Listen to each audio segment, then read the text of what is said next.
আপনি তো প্রতিদিন পোশাক পরেন, তাই তো? আপনি কি জানেন বিশ্বের সবথেকে পুরনো পোশাক কোনটি, যার বয়স 5,000 বছর? হ্যাঁ বন্ধুরা, ঠিকই শুনছেন। চলুন দেখে নেওয়া যাক। মানুষ যতটা তথাকথিত সভ্যতার মুখ দেখেছে, ততই তারা শরীর ঢাকার বন্দোবস্ত করেছে। পৃথিবীতে আর কোনো প্রাণী নেই যারা তাদের শরীর আবৃত রাখে। সময়ের সঙ্গে গাছের পাতা, গাছের ছাল, প্রাণীর চামড়া এসব ছিল দেহ ঢাকার উপাদান।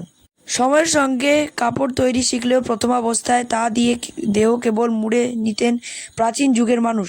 পোশাক যে শরীরের মাপে কেটে নিয়ে সেলাই করেও পরা সম্ভব, তা তাদের জানাই ছিল না।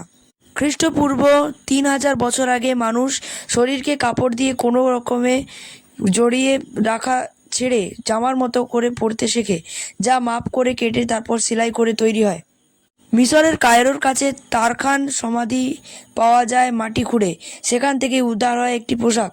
বিশেষজ্ঞরা পরীক্ষা করে দেখেছেন, শরীরের মাপ করে কেটে তারপর সেলাই করে তৈরি পোশাক হিসেবে সেটাই এখনও পর্যন্ত পাওয়া যাওয়া সবচেয়ে পুরনো পোশাক, যা সে সময় এক পাতলা চেহারার মহিলার জন্য তৈরি করা হয়েছিল বলে মনে করেছেন বিজ্ঞানীরা।